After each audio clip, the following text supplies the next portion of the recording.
In underestimating or overestimating Jimmy, I'm not sure which estimating I did wrong. I didn't think he'd agree to a penny less, not at this point. I didn't think he would.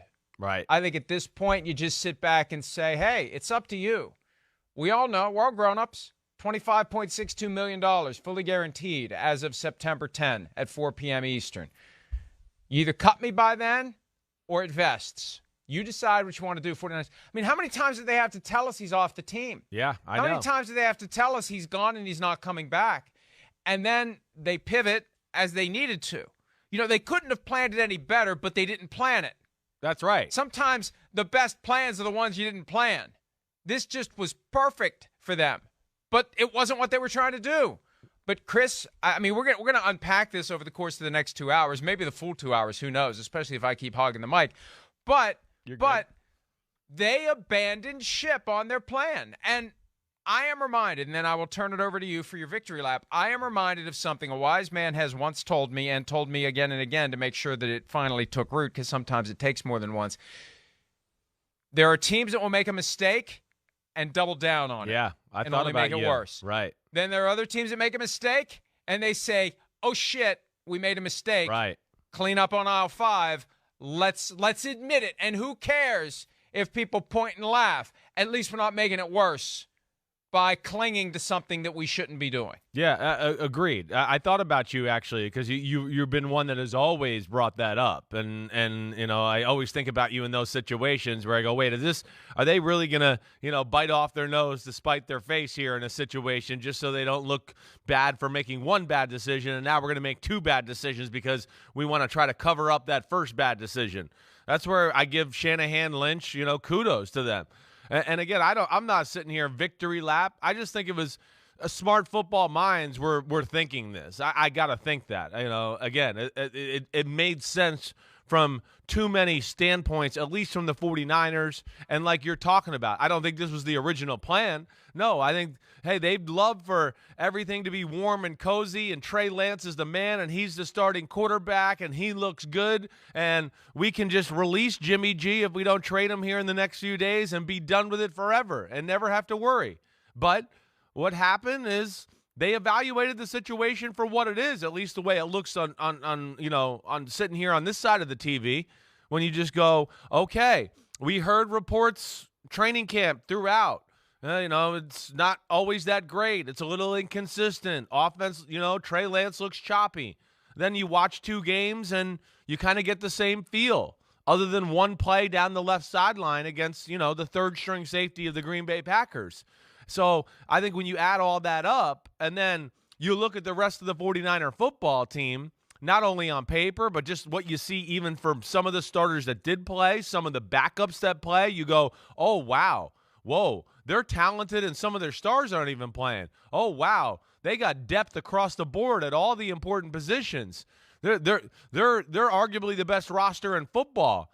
And that's where I think, you know, hopefully Shanahan Lynch finally came to the realization, wait, we can't risk it for the whole Bay Area, the 49ers fans, Jed York, all the great players we got on this team, just because we made a move 2 years ago in the draft and we still got to justify it. So I thought that was, you know, the right thing to do, and it was pretty cool to see it kind of come to fruition yesterday afternoon when I started to see that filtered through the internet.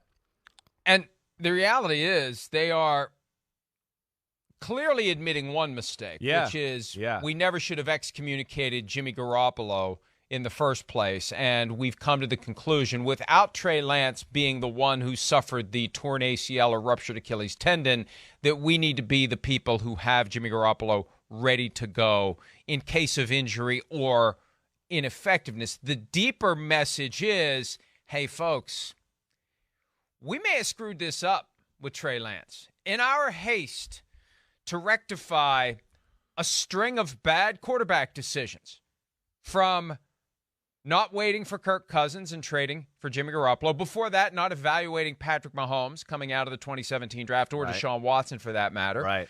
My guess is if they had evaluated both, they probably, given my respect for Kyle Shanahan's overall football acumen, would have come down on the side of we have to take Patrick Mahomes. Yeah. And then said no thank you to Tom Brady when Brady was ready to come home to San Mateo and San Francisco and Santa Clara, technically, in 2020. And then I still am convinced, Chris, when they saw the two primary examples of their QB F-ups in Super Bowl 55, Mahomes versus Brady, that's when they blew a fuse and got desperate to go out and get a guy who would take them there. And that guy ended up being Lance. And as of now, there's no tangible evidence that he's ready to do it. And Kyle wasn't ready to go into the season without something better in his back pocket than Nate Sudfeld and Brock Purdy. That's right. Plain and simple. Right. Plain and simple. And so they made a nice big old dish of chicken salad, and I have to applaud them. Real applause, not sarcasm or golf clap. Real applause for recognizing that it was what they needed to do. Now, whether it was the best move for Jimmy G remains to be seen. You know, I hear from a lot of people throughout the course of the day yesterday, why did Jimmy do this? Why didn't he force his way out? Why didn't he show up for practice and say, hey, you got to deal with me? Pull the Steve McNair thing. Yeah, Why right. did he wait so long? What were his choices at this point? Yeah. What options did he really have? Exactly. Right. That's the point, I think, is, you know, they waited the period of time where, you know, you said it, right?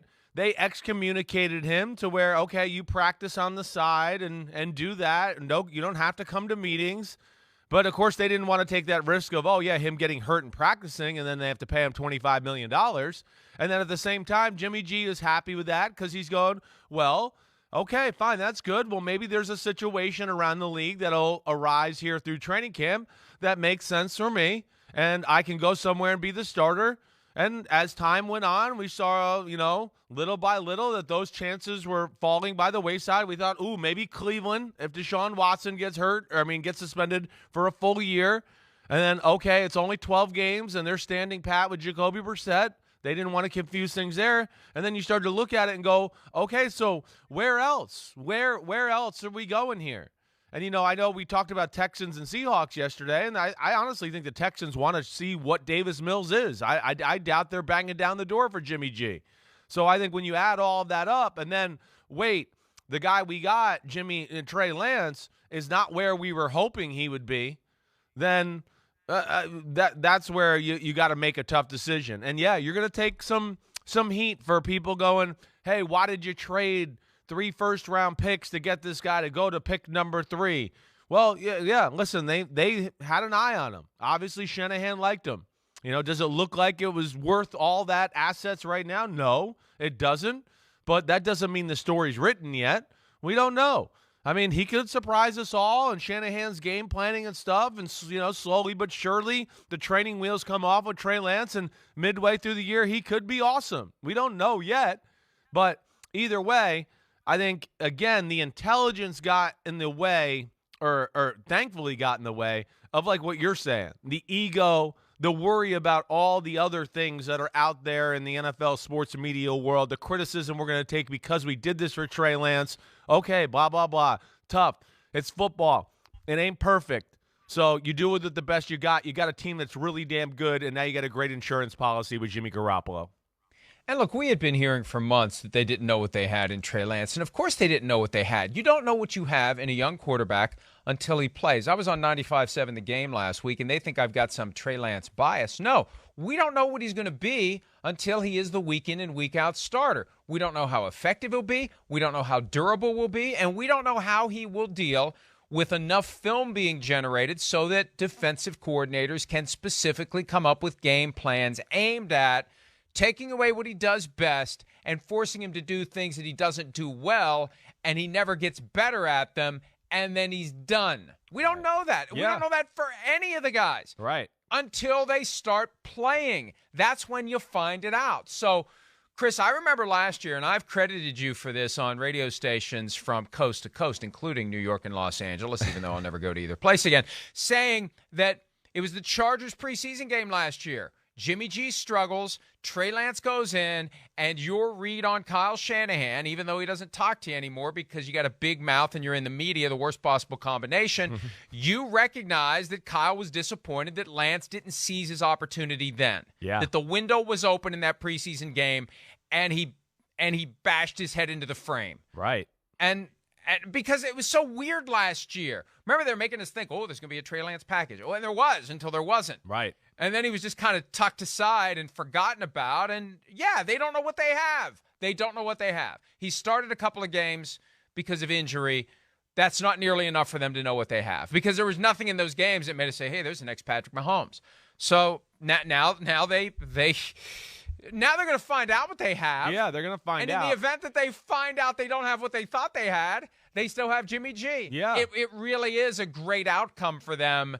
They've held on to Jimmy G long enough. Bird in the hand, two in the bush. They got all three, and they're going to find out if the two in the bush are any good. Yeah, and I think to your point, I still don't think they know what they got. You're right. They don't know.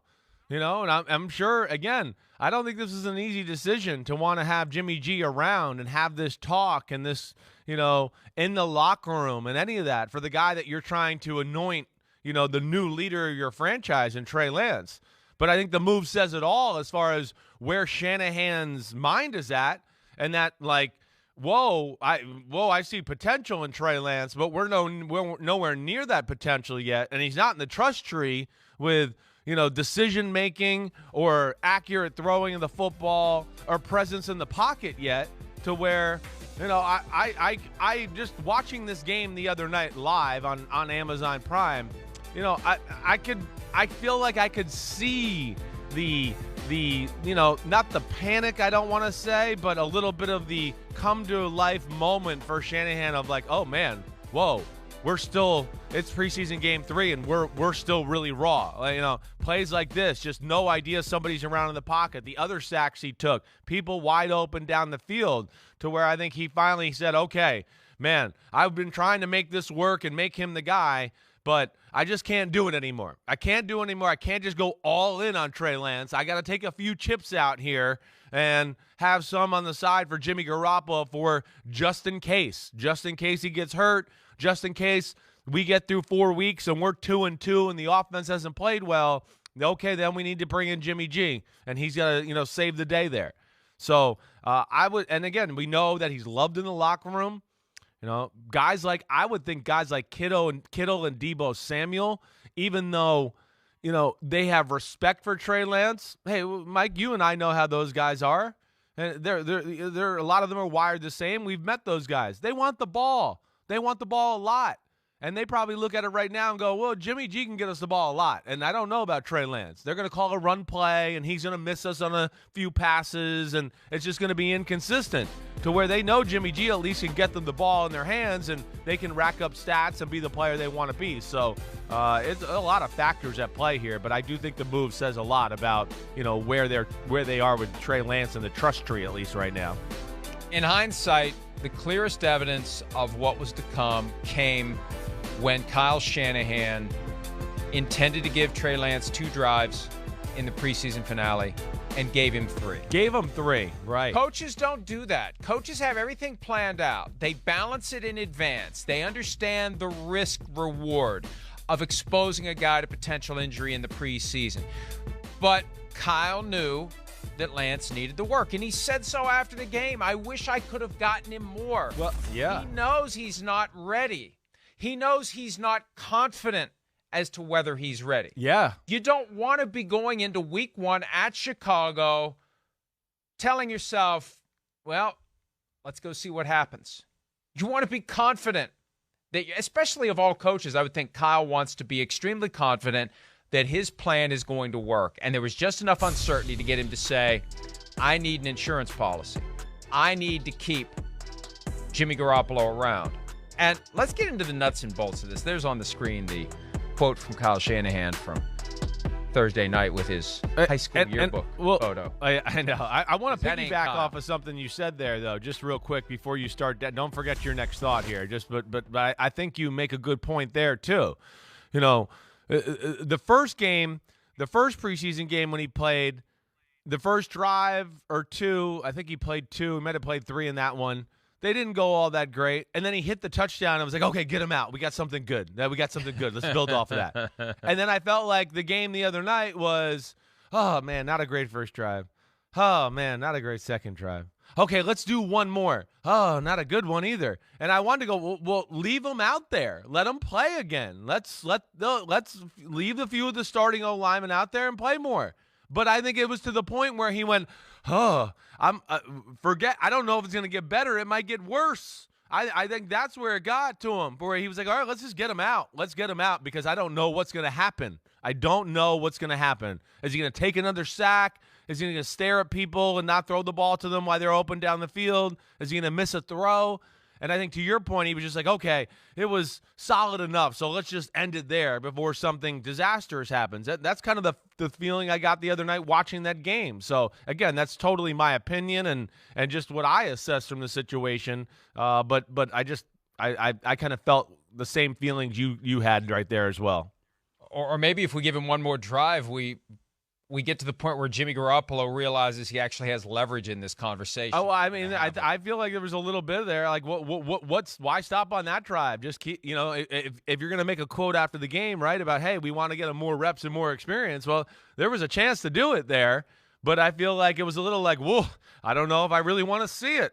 I'll just wait till week 1 so I can, have a bunch of bells and whistles and trick plays and Shanahan specials, and I'll just kind of build it that way. And that's kind of the feeling I got as I was watching, at least on Thursday night. And I wanted to text all this stuff out that night, the next morning, about my thoughts with this situation. But, I was scared that I was going to tweet them out and everybody's going to take them on talk radio and stuff. So I waited till yesterday morning to kind of say this. Thankfully just beat the bell there. Hi, it's Mike Florio. Thanks for watching PFT on YouTube. Hit subscribe for the latest news and analysis from Pro Football Talk.